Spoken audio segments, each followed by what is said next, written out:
denizge deli divane gibi daldık. Ah ne kadar bu varlığın yüzüne yaraştı. Fakat kuzler geldi, etraflar çallandı.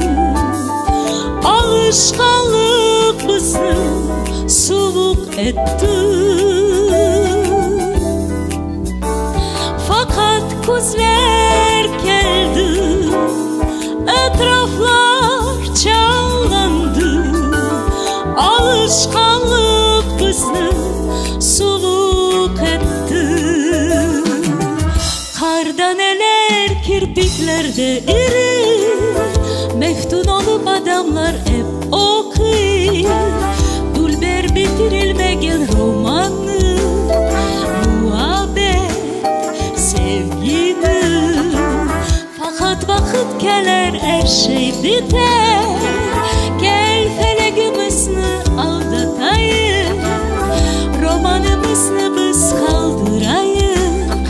Bartas kemlede